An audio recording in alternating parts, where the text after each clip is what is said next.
G'day, legends. Welcome to the Thursday Sesh on Celtic Down Under. I'm your host, Jared, and joining me tonight is Psycho Stuart Pearce lookalike Willie. How are you going? I've had a better 48 hour sort of period. It's been pretty grim. It's pretty dire. So yeah, morale's Yeah, at a bit of a low. for everyone who doesn't know, our group chat, Willie has been raging for the last, day and a bit since we lost to Almaty. So, yeah, good fun. This is going to be an interesting pod. Yeah. So, normally we would go through the game in detail. Nah, not going to happen.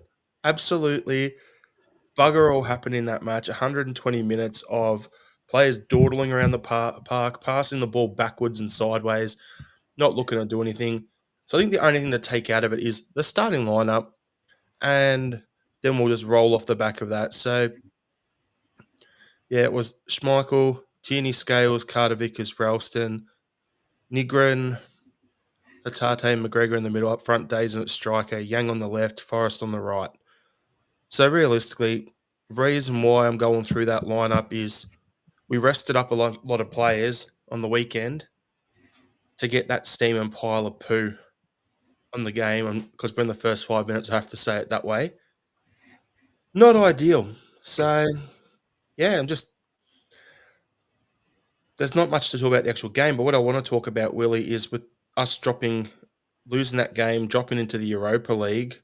What does that mean for Celtic this season? What's your general, before we get into any particular questions, because I've got a bunch of things off the back of that. What's your general thoughts on that? Well, you would think, all right, okay, we did well in the Champions League last season.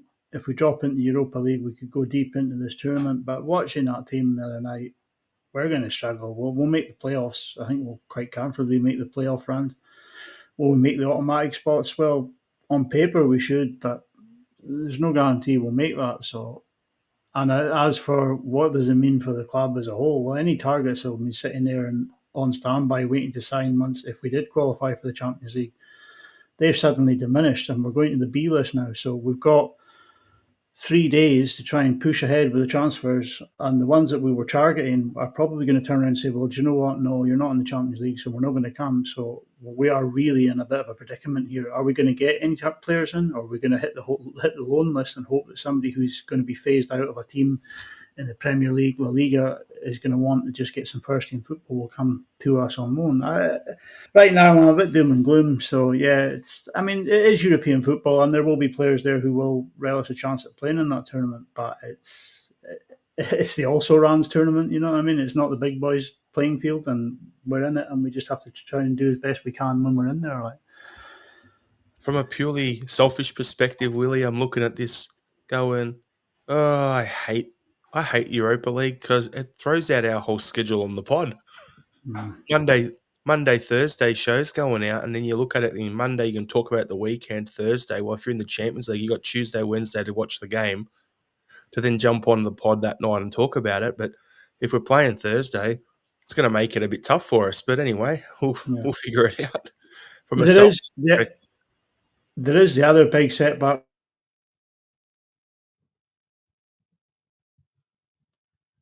Don't know what's happened there. Willie's frozen. Yeah, Willie has completely just frozen here. So I'll just go solo for a moment until Willie's back. But yeah, it's I've got a few questions here. Let's see if Willie's fixed yet. No, he is not. So anyway, yeah. So for me, I'm looking at it going, what does it mean for Celtic? Well, clearly we haven't prepared, and that's the way I look at it going into. Here we go. Willie's back now. Yeah, I just look at it going, we haven't prepared well enough for the Champions League. And as Willie was saying, like we had a good run in the Champions League last year. We made it through to a knockout game. We didn't go past, but now it's have guys rested on their laurels off the back of that? Has the club rested on their laurels? Because we talk about wanting to be a Champions League club, and then you look at our other clubs at our level, clubs like Bruges, clubs like Porto, clubs like Sporting Lisbon, Salzburg. Ajax. These are the ones who have a similar sort of budget to us, and they're consistently in the Champions League. And for me, it's the old failure to prepare is preparing to fail. That's pretty much what sums up this season. Like, we reaped what we sowed and all those other cliches. We sell our one of our better players who had 30 goal contributions last season in Kun, and have only announced a replacement, but it's not even his replacement. We signed another winger in Miguel Ange Balikwisha, who's a left winger. So it's basically someone to come in and play on the left, so Dazen can play striker. So we still haven't even replaced Kun. Let's be honest. And we only signed him. He hasn't even set foot in the club yet. He passed his medical yesterday. Like, we've completely butchered it. And then we're linked with another winger today that they wanted £1.7 million for, and we've offered him £1 million for him. This Tunisian international playing up at Hammarby. And yeah, we're just underbidding on him again, and he's another left winger.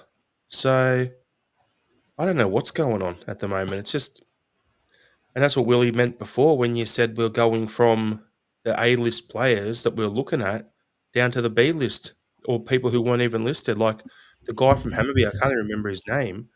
If he does come in, I hope he does well. But to go from Calvin Stengs at Feyenoord, you're being linked with to come in and play on your right wing, to now this bloke, it just frustrates me. Frustrates me too. I mean, we've been crying out for signings. I mean, you're talking about the clubs that are our peer group and the clubs like Bruges and Copenhagen. They're better than us. They pre-plan what they're going to do. Right, we're going to sell this player. He's our top player. We will sell him. We will buy his replacement, and we will buy another two players with the money that we make from that sale. We don't do that. We sell players. Our board are asset strippers. They look at everything on a bit of paper and see which asset can we strip and make money from and still make this team function. Which cogs can which gears and cogs can we pull out of this engine and still have it functioning to a reasonable level? And that reasonable level for them is being 1 point ahead of Rangers. And it's just not good enough anymore. It's an absolute, where are we? 8 minutes. It's an absolute fucking shit show. Like, and I'm fucking sick of it. Like, I am absolutely sick to the back teeth of Peter Lawwell, and I'm sick to the back teeth of Martin Nicholson, and I've had enough of it. They need to go. Like, I won't be renewing my Celtic TV subscription this year. I won't be buying anything at the shop. Once all the merch drops come, I won't be buying them from the club directly. Nothing. I'm not giving them any more money because they don't deserve it. Like, they are mismanaging this club, and it's just, enough is enough. Like, you know what I mean?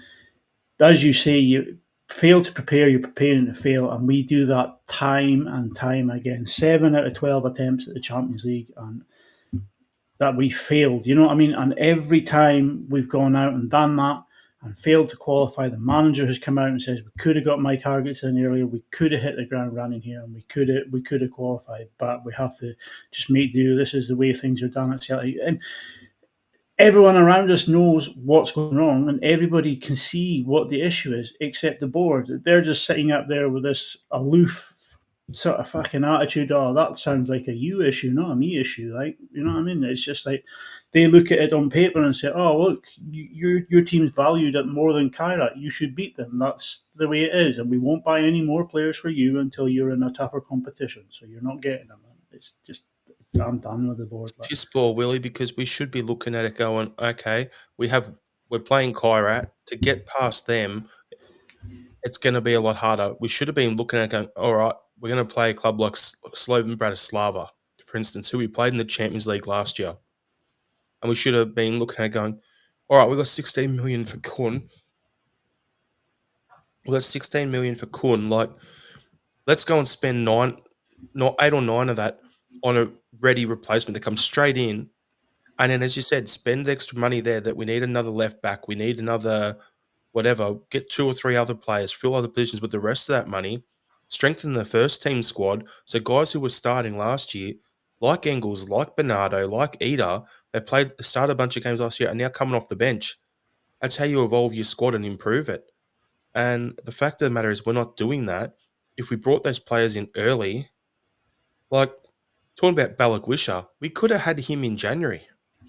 We could have had him this time last year. We're only signing him now. Why couldn't we got him in a month ago?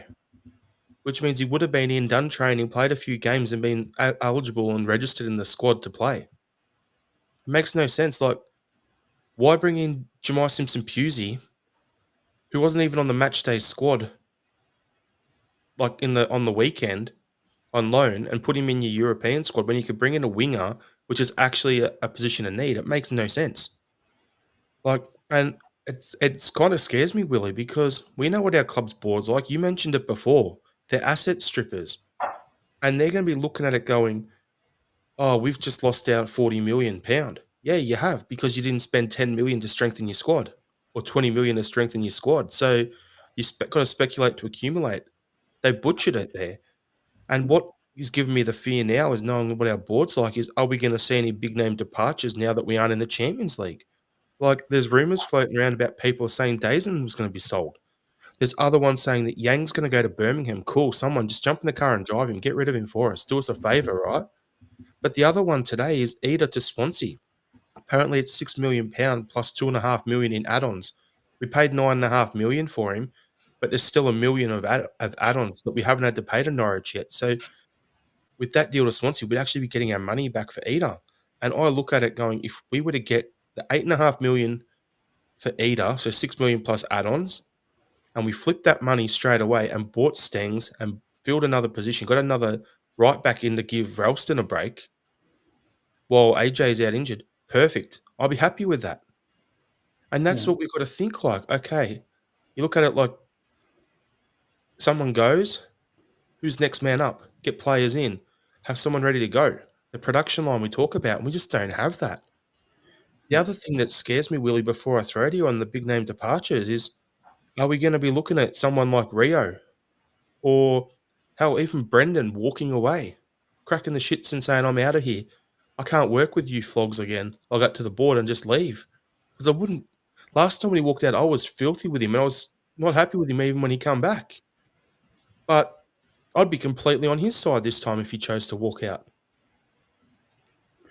Yeah, I mean, if Brendan was to walk away, he would go. My best blessings this time. And I was fully in the rat camp last time, and I wasn't. I said, look, if he comes back, he comes back, and I'll get behind him. But I wasn't keen on the day because I always think you should move forward and never go backwards.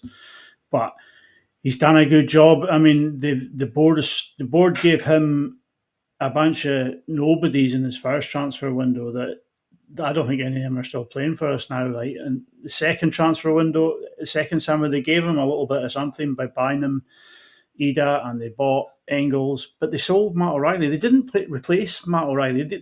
They sell the top players. They sell every creative player we have, and they never replace them. They didn't replace Matt O'Reilly. Matt O'Reilly was a creative midfielder, and they signed Engels, who is a defensive midfielder. So We're always 12 months too late replacing that player, Willie. Let's be yeah, honest. Because have a look at it, right? Kyogo still hasn't been replaced. All right. Well, he just has now with Shin, right? With him coming in.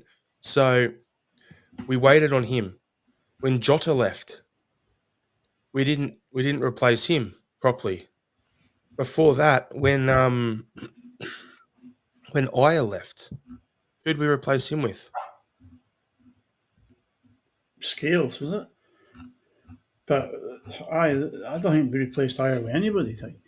I know we got when it got Starfelt and CCV, but that was because it was a complete rebuild under Ange.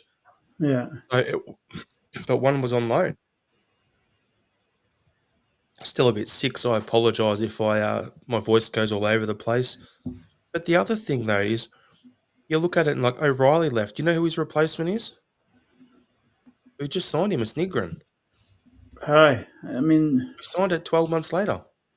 and I'm not convinced where Nygren's meant to play. Is it meant to be centre midfield? Is it meant to be slightly out to the right? Is it on the right wing? We don't really know where his best position is yet. Is he going to be that Matt O'Reilly style player? Time will tell, but he's not really come in. You know, I mean, there's no much backup there for him as well because we're all looking at him to be the main creative player. He's new to the club. He needs time to settle in and bed in. Like, you know what I mean? We're expecting him to hit the ground running and be that most creative influence in the middle of the pitch, but it's just a joke. And the board, I mean, we're looking at we're going to drop to the B list. We're going to lose out on 40 million for the Champions League. The board will say, well, we'll probably take 10 million in for the Europa League.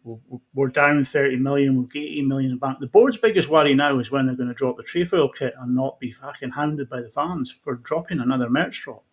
That's probably the biggest concern on their mind right now. They don't care about the team. They don't care about Brendan Rodgers. They care about the profits.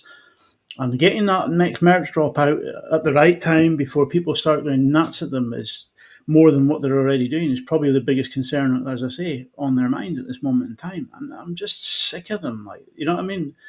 We plough our money into this club, and they're the custodians of it, and they're not. You know what I mean? It's not their money; it's our money. They're hoarding to themselves.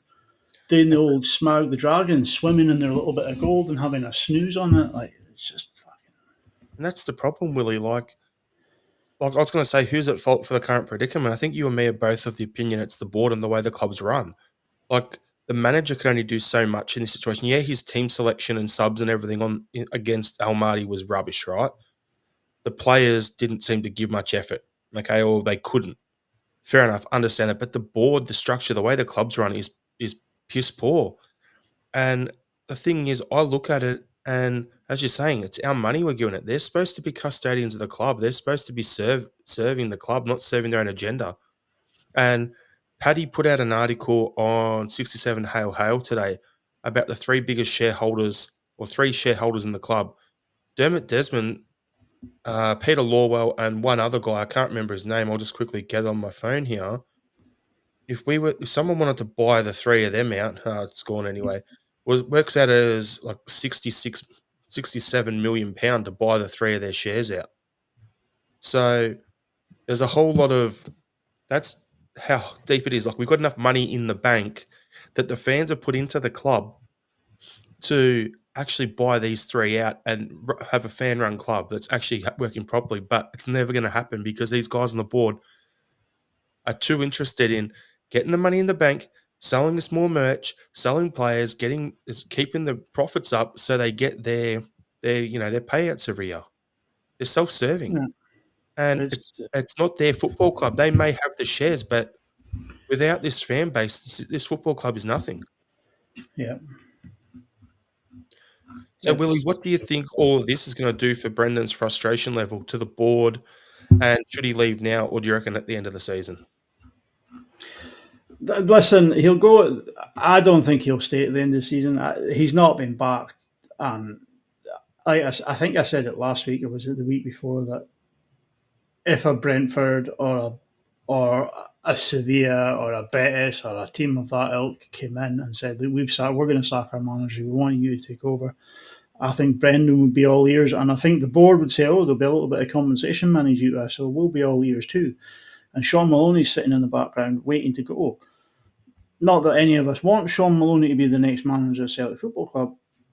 Maybe in the future, he needs to go and cut his teeth. He can't just come in some sort of background role and then just be parachuted into one of the best jobs in Scotland. It's just Our board's done it before, Willie. They the brought heart on around. Dahlia in to be an assistant manager and then end up giving him the Yep. position. So I Mm-hmm. wouldn't put it past him. And that was He actually did my it. next thing I was going to ask you. Like, if Brendan walked away now, who replaces him? Is it going to be Sean Maloney? Would we try and get Damien Duff? Would John Kennedy step up? Or would you like to see Kennedy, Strachan, and all them leave and then have a director of football come in and run the show as if the board would allow that to happen? What do you think? I think it's probably time for a clear out. Like if Brendan does go, it would be time for a clear out. And I think Kennedy, as much as he's done a good job as assistant manager for Brendan and for Ange and for Neil Lennon, I think it'd be time for him and Strachan to go. I'm not quite sure what Gavin Strachan's role is, because a lot of people say he does all the technical side of things with the computer and the set pieces and that. We're absolutely fucking shocking at set pieces.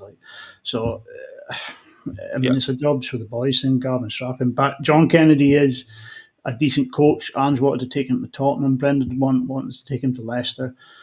He is a good coach, but I think it would be time for a clear out, and I think John Kennedy should go to, I don't know, a smaller club, an Ayr United, an Airdrieonians, take Gavin Strachan as his number two and try and cut his teeth as a manager in his own right, and just have a whole, just clear the boards, start again with somebody new, something fresh, a forward direction, something different.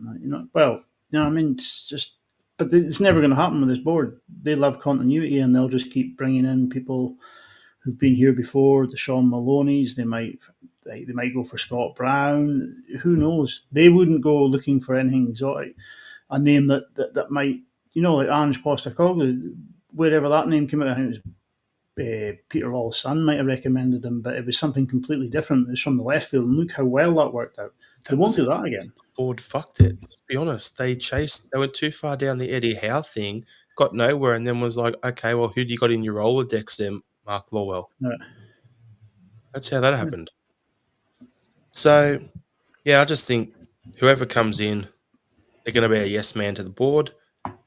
And yeah, it's I think the other main issue, as we've spoken about, is our recruitment issues and low ball offers for new signings, which we've already touched on. So it's a bit of a doozy, really, with where we're sitting. Like, it's not ideal. It's frustrating as hell. But I think it's time to go through some comments before we get into the Europa League, digging into that and the pots and all that sort of it, Willie. Because got a whole heap of comments here.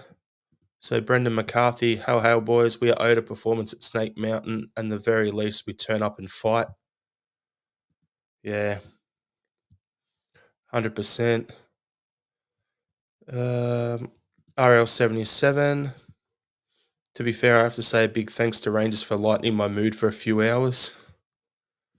And Andrew Galea said, at least we have Rangers this weekend to make us feel better about ourselves.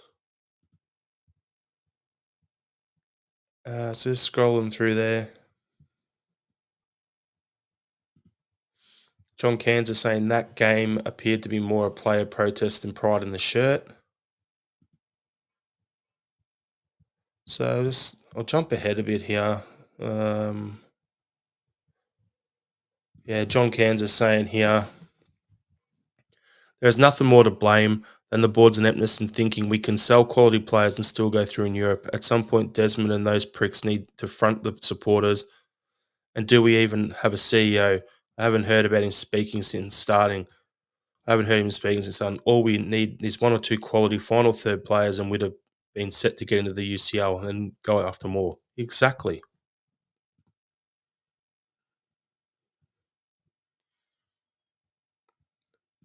Craigie White saying, I would be in agreement for a mass walkout in one particular game. We have to make our point somehow. I get that, but at the same time, the board won't care because they've already got your money. Yep. You see it week in, week out with the average attendance. You might look at the ground and say, oh, you'll be lucky if there's 45,000 there, but the average attendance will still be 54,000 because that's the amount of season tickets holders we have, right? So. Yeah, but as Willie was saying early on, Big Dom was saying here, an ambitious club like Bruges adds to its quality and builds for success. Our board is all about managed decline. Andrew Glaze, all these players we sell for good money, we got for near nothing. The board keeps trying to repeat the trick. It's the definition of insanity. You try the same thing over and over and over again, expect a different result. Like, they think we're going to get through to the Champions League and get through the knockout stages by buying the same players. It doesn't work like that. Love it is saying, please do not let Rodgers con you. He truly is at fault for Tuesday's performance. Yes, hate the board for not investing, but Rodgers wasting good players now. I think the formation and the way we're playing, Willie, isn't functional for the makeup of the team. And that's the thing that I blame Rodgers for. Okay. Like, if he's getting frustrated with the board and not feeling backed, he's gonna get frustrated and it's gonna permeate through his players. But the thing that frustrates me is the thing that frustrates me is that, like, the formation doesn't suit. If we don't have wingers and we've got 6 or 7 centre backs, what do we do? Why wouldn't you change it to go to a 3-5-2? We've got enough strikers, we've got enough midfielders, we've got enough centre backs, we don't have the wingers. So strikers, midfielders, defence, we don't have the wingers. It makes sense. But yeah, it's ridiculous. let's see if this one pops up, Willie, and you can see it. So McLaughlin saying, I'm sure they said Bruges have made 224 million on transfers in the past 3 seasons on TV last night, Yeah, and see they have a them. revolving door of youth coming through. Can you Hmm. see them now, Willie? I can see them too. Yeah. Okay, that's better. I probably clicked on one too quick for you. Yeah, so it's a bit of a frustrating one. McLaughlin saying Barry Ferguson outwitted Rogers. That's Michael pretty McDonald. bad. Michael McDonald sacked the board my ass. 13 in 14 in a 2-horse race is a good thing. All right then. I'm not. The way I look at it is, I'm not saying sack the board because we can't. We need someone to come and buy them out. Hmm. That's the issue. So you don't know what you got there. But Yeah. for me, the frustrating thing is we should be run better. We should be doing a lot better. We're trying to run our club. We're running our club like, yeah, like it's the 1997. The amount they're trying to spend. Martin O'Neill's team, the wages that we pay players, we're still using those same wage tiers now that we had back then. And the wages for our top earners, then we had 7 players in the top wage bracket that we have now, just 35 to 50 grand or whatever it is a week. They had 7 back then. We have 4 now. So, yeah, we're still trying to run the club like it's Martin O'Neill era. We've Uh, got all this money in the bank. We don't sign players, and then we don't pay enough wages to keep our players. It says it all. we signed Andreas Tom in 1995 for 2.5 million. We're still trying to pay that kind of money for players. You know what I mean? It's ridiculous. Like everyone says, "Oh, we're an analog. We've got an analog board in a digital world." And that. Our board is a sundial. You know what I mean? It is so far behind the times. It's just unbelievable. Like, and they just can't see it. Like I say, they are so into at themselves and aloof. They won't see it. They will think they're doing a great job. They'll be in there in that boardroom on a Saturday, patting each other on the back and how much money they're making and how great their heated driveways and stuff are. Like it's just, aye, it's just frustrating as anything. Yep. I'll tell you the funniest summary that I heard about our board. They could have skid marks in their undies and they blame it on their cleaning lady, saying, "No, that's not mine. You made that mess." Yeah, yeah. That's pretty much them. You used the sundial. I just wanted to throw a skid mark comment in there. Skid mark describes them a bit better because that's what they are. Yep, bunch of crap. But anyway, what we'll do, Willie, is we'll have a look at the Europa League pots now. This is still not 100% confirmed as far as I'm aware, but this is pretty much showing what we're looking at. So in pot 1, you're going to have AS Roma, Porto, Rangers, Feyenoord, Lille, Dinamo Zagreb, Real Betis, Salzburg, and Aston Villa. In pot 2, Fenerbahce, Braga, Red Star Belgrade, Lyon, Victoria Pilsen, Ferencvaros, Celtic, Maccabi, Tel Aviv, and Young Boys. Pot 3, Basel, Midtjylland, Freiburg, Ludogorets, Nottingham Forest, Sturm Graz, FSB, Nice, and Bologna. And pot 4, Celta Vigo, Stuttgart, Panathinaikos, Malmo, Go Ahead Eagles, Utrecht, Rijeka, Genk, and Brann. So looking at those pots, we get to play 2 from each of them. Now, I want to go, who would you like to play from each pot? So we'll do it individually. And then Yeah. who would you want to avoid? Now, can I go first when we get you go first for pot 1, I'll go first for pot 2.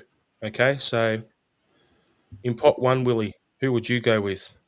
Do you want I you would like I would like to play Real Betis and probably Roma. We haven't played Roma, so I would go Betis and Roma. Two I would like to play. I would love to play Salzburg because I think that's every time we play them, it's some good quality football. And there's this wee Diddy team in pot one called Rangers. I don't know if we can be drawn with them, but how hilarious would it be to have a Glasgow derby in the Europa League? I don't think we can be drawn with them, can we? Yeah, I don't think so. But other than that, then with the way their form's going at the moment, I wouldn't mind playing Villa again. Have another crack at them after last year in the Champions League. Now we're both in Europa League again. Um, Or Dinamo Zagreb, we drew with them. That's right. Cool. uh, That'd be handy. Get a pot one points on the road. That'd be handy. But if we go to pot two, the reason I asked for this one is I want to be drawn with Maccabi Tel Aviv. I so want us to play them. Club will get fined, something chronic, but it's totally worth it. And then the other one I want, just for family reasons, I want to play Red Star Belgrade. yeah, that's actually the two I had down as well: Shana Zvezda and Maccabi Tel Aviv. So we can put the Motherwell fucking tifos on, or protest, or just not even go into the ground. Just fucking abandon the game and write "fuck Israel" in letters and bits of paper taped to the seats in the stand, and just not bother going to the game and have the mother of all fucking middle fingers up at UEFA and Israel. Yeah. RL77 saying we should refuse to play Maccabi. Yeah. So pot three, Willie, what are you thinking there? I got I had one. I got two that jump out at me, but you know, I had FCSB and Sturm Graz as the two I would like to play in that group. is SB Stowe Bucharest? Steaua Bucharest, yeah. I thought They so. just changed their name. Okay, so for me, we tend to match up well with German teams, so I'd want to play Freiburg. And the other one is because of the rumours at the moment, Nottingham Forest. Who are they talking to about basically coming in as their new manager? The two Yeah, being linked with him. One of them is they want to bring Brendan down there, and the other one is they're talking to Ange. So that'd be funny no matter who's there. yeah. To answer this, Rubber Duck, when's the draw? It's on Friday midday, Celtic Park time, obviously. So it's like 9 o'clock Melbourne time tomorrow. So pot four, Willie. I'll go first this time. I would love it to be Panathinaikos and Malmo. I went for um, the Go Ahead Eagles and Rijeka. We trip to Croatia and Go Ahead Eagles because I've never heard of them before. I think they're Dutch, are they? I don't know. I'm going to quickly check that. Isn't Go Ahead Eagles where we were trying to sign that winger from? Brown, man. Sounds like a South African team or something, doesn't it? Go Ahead Eagles. Nice accent. Oh, yeah, bro. Uh-huh. Yeah, Go Ahead Eagles is the team in Holland that we're trying to sign Jacob Broom from. Yeah. So that'd be an interesting one. And the other thing with Panathinaikos, I'm like, who went there again? Aye. Was I thinking Payok? I think I was thinking Payok for Greg Taylor, wasn't it?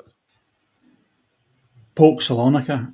Yeah, Aye. okay, Alex I got Salonika. him confused. Ah, well, doesn't matter.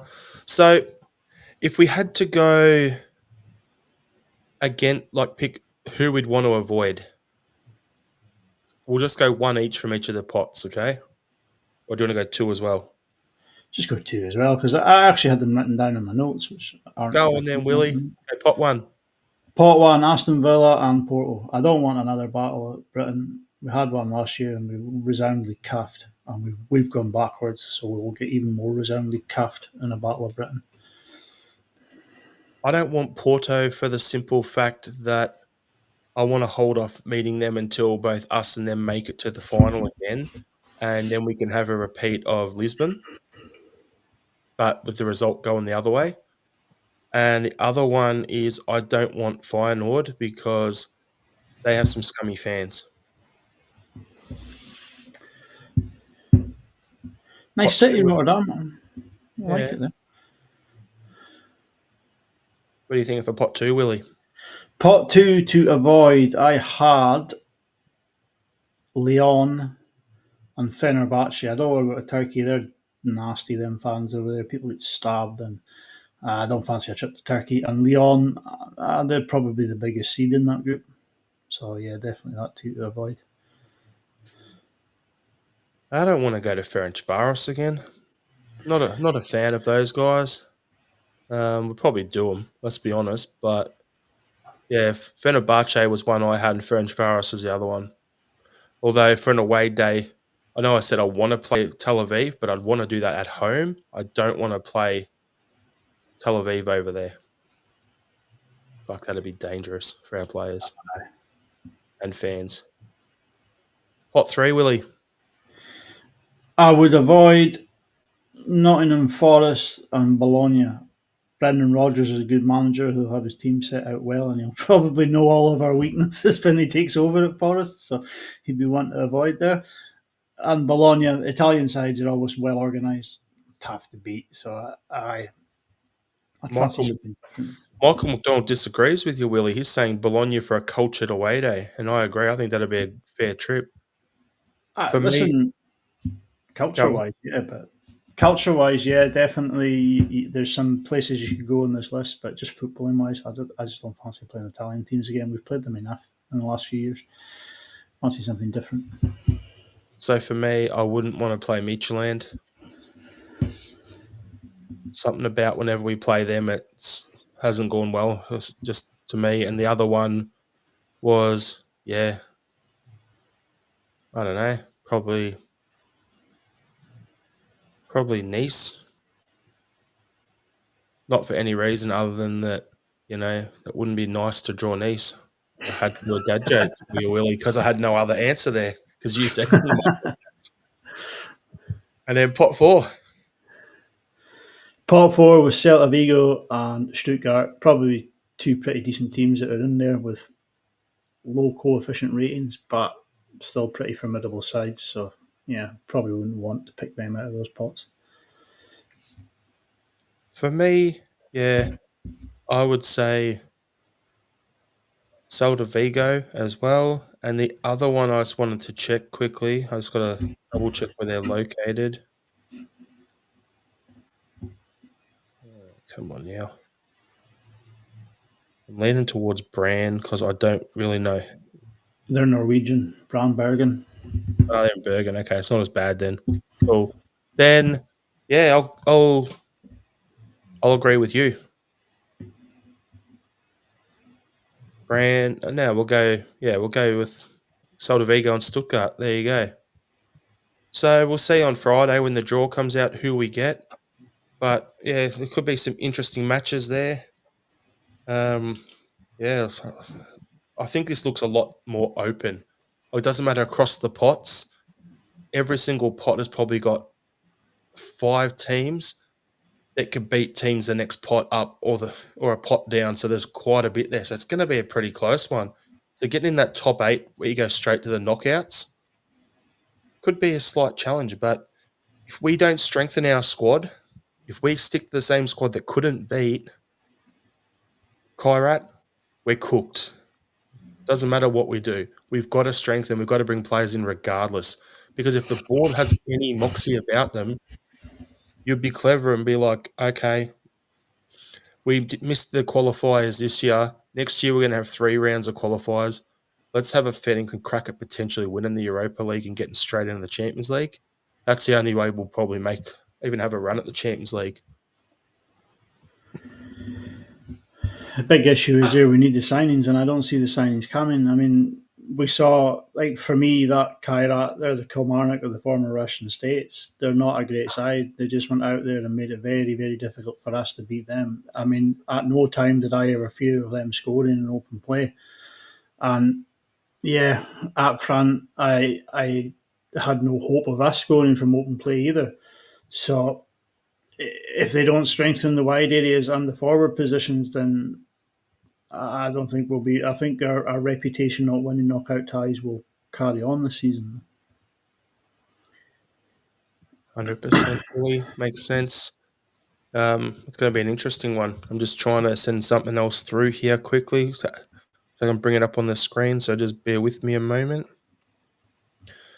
But yeah, we've got the Glasgow Derby, obviously, and it's going to be I'm starting to see a lot of recurrence online of people referring to it with those dangerous, oh, old name for this for that fixture, and I'm not liking it. It it's not the current thing. It's not what it is. It's the Glasgow Derby. Get with it. But yeah, I'm not looking. I don't know whether to look forward to it. Like the reason I'm not sure whether to look forward to it is because of how poorly we played against them. But then at the same time, they've been absolute dog poo this season as well. So the question is, first things first, when we rock up, are we going to get another Russell Martin masterclass? Or are we going to be somewhere on here where they're currently at the start season poorly stage? Is it going to be manager sacked? Is Martin going to still be there for the derby, or is he going to get the flick after we beat him, and they're going to be at that new manager appointed stage of the thing again? So it's going to be interesting to see how it all plays out after the weekend. But yeah, what's your thoughts heading into the game, Willie?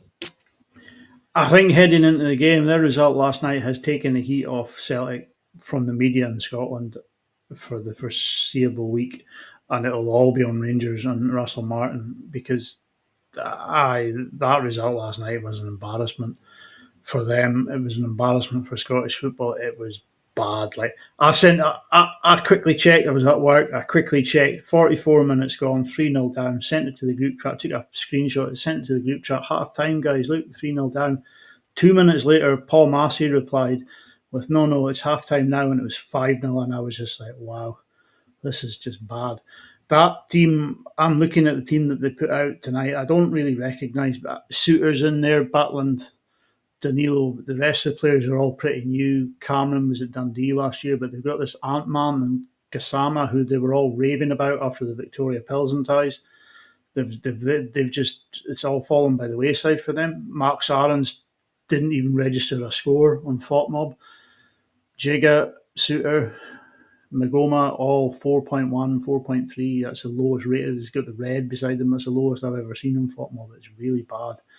They are really off form. And domestically, we've started okay. Europe, it's been a disaster. We have a chance here to go to Ibrox and just put this league to bed. And I think if we win at the weekend, then this league's going to be a scoosh for us. But I don't. I look at that Rangers side and I don't see anything to fear there. But then I look at our strike force, our front three, and I think, where's the goals going to come from at the weekend?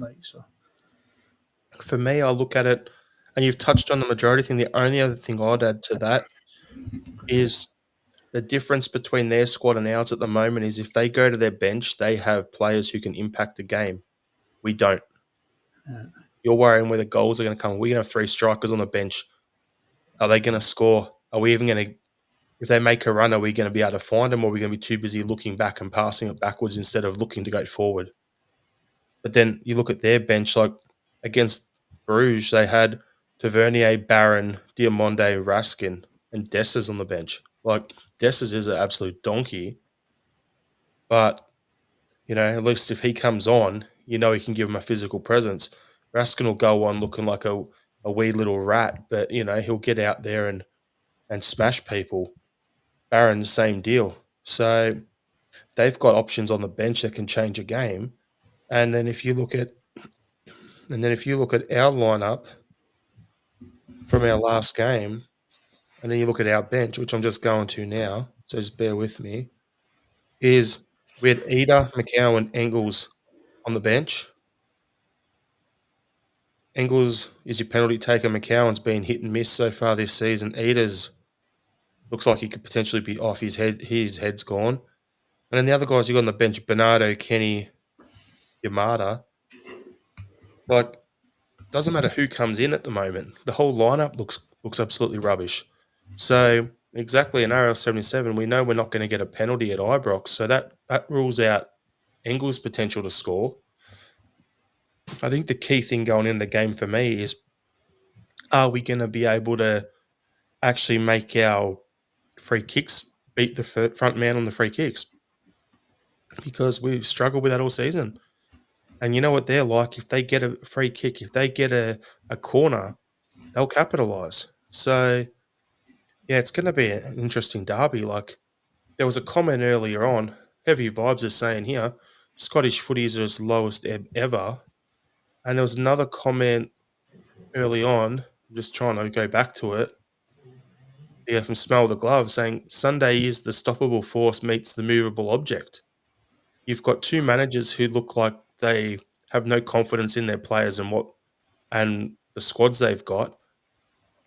You've got that from our side, but then you got our players look like they're just all over the shop mentally. Their players don't want to listen to old cabbage man over there. So it's going to be a bit of an interesting one. Well, I honestly don't know how this game's going to be played. And then your best mate, Willie Ron Dobson, is the ref, so there's only one team getting a Fuck's penalty. sake.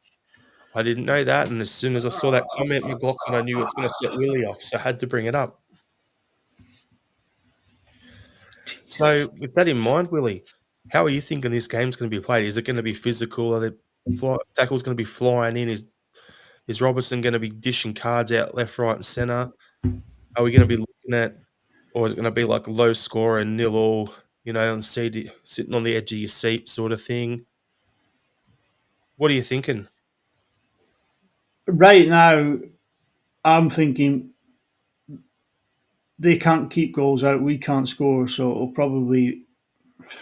probably win by the odd goal. So I'll probably go 2-0. Listen, if we can get our zip back in the middle of the pitch, because what we saw against Kai, that was just flat. Balls were bouncing off people. It was just terrible. There was no cohesion in what we were doing. There was no end product. We need to get that going again. We need to be able to get the ball on the ground, pass it around. They'll try and sit with a high line. This is what I've seen and read of what Russell Martin plays. He likes to play with a high line, and there's going to be space for our players to get in behind. So you want a more attacking sort of lineup, but then you look to who have we got that can play it. But again, you start to struggle to think, who are you going to play in that? So Maeda would have to play on the left because I can't see that Max Aarons, after the disaster he's had last night, I can't see them playing him. So that means Tavernier is going to come back in. So you have to play Maeda on the left. On the right, you'd be looking. I've said it before. I'll say it again. I would put Negren up there and keep Engels in the middle of the pitch and try and play it that way. Whether you take, again, I've said it before, play slightly different, play 4-3-2-1, 4-2-3-1. Give Callum McGregor a bit of help in there. You could just draw the wide men in a little bit and not try and use your fullbacks for the width. But Ralston's not going to be able to bomb up and down. And it's got all the makings to be an absolute dad of a game, doesn't it? I've just put my lineup together just then while you were talking, Willie, and actually wrote it on the back of my notes here because I thought you're talking about the high line. I'm like, okay, this is what we're going to need to do then. So I put it together. What's your team then? Well, we know Brendan loves his 4-3-3, so I'm not going to change away from that as much as I'd want to. Now, we know the options at the back line are pretty set. It's going to be Casper, it's going to be KT at left back, it's going to be Ralston at right back. You can have Scales and CCV together because those two work well together. And honestly, the only player I'll give a pass mark just for their effort and thing from over in Kazakhstan was Scales. I thought he was the only one that at least had an absolute fucking crack at the game, right? Middle of the park. I would love for it to be Engels in the 6, but it's going to be Kalmak there. But for me, I want Engels in the 6. I want Kalmak and Hatade playing as 8s. One step forward, pushing forward there, because Engels would give us a bit more combativeness and size in that 6 position. So it'll be Hatade, Engels, Kalmak in the middle. On the right, you're going to have Nigren. Up front, you're going to have Maeda with the speed ready to go as a striker. And on the left, making his debut for Celtic will be Balak Wisher. That's his natural position. He is quick. That's where we want to have him. What a way to announce yourself. Come into the club and score the match winner in your first game away at Ibrox. Perfect. So that's my lineup. So my score prediction, Willie, is we're going to win 3-1. I'll go with a 2-0 win, and I'll say the front three will be Maeda on the left, Shin in the middle, and the Gren on the right. Midfield three will be Engels, McGregor, and Hatate. And the same back five as you. But I think it's going to be a tight game. I just think confidence is low with us. Confidence is extremely low with them. There's a chance that if we get an early goal, say Shin scores early or the striker scores early, there's a chance we could rip them apart. But with the confidence levels and the morale and the way things are shaping up right now, I just think it'll be a dull occasion. And it's in theirs. I think if we really want to destroy them, we need to get an early goal, right? And if we get that early goal, then that crowd is already a tinderbox ready to ignite.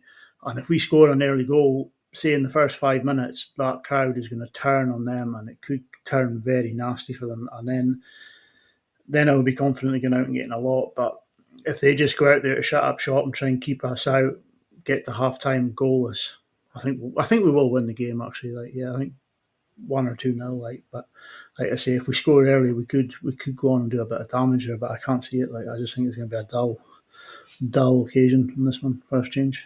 I said 3-1 just for the fact that I'm trying to G myself up to think that it's actually goals are going to be scored. But McLaughlin's comments, if it's 0-0 on Sunday at halftime, you could have Rangers fans sing and sack the manager and Celtic fans sing and sack the board.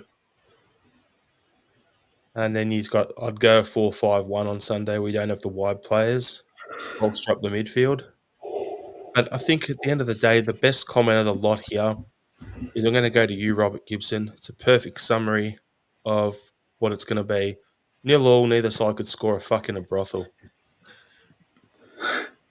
There you go. Robert has spoken. So, yeah, I think we'll just wrap the pod up there, Willie. So, thanks for joining me again tonight. Appreciate it. Thanks everyone for tuning in. Please hit like on the YouTube. Help us in the algorithm. Put a comment in there. And yeah, if you haven't done so, please hit the subscribe button. We're still trying to grow the channel, so let's keep going that way and do what we can. But yeah, we'll go to our final thoughts. Willie, you got one? Final thoughts. Sorry everyone for the negativity this week. Hopefully we'll be a bit more positive next week. That's 3 weeks on the bounce. I've been here sitting suicidal, so hopefully next week it'll be a bit better. And my final thought's pretty simple. When life, gets tough, just know that at least you don't have to go to a Russell Martin masterclass. Thanks, everyone. Hail, hail. Hail, hail.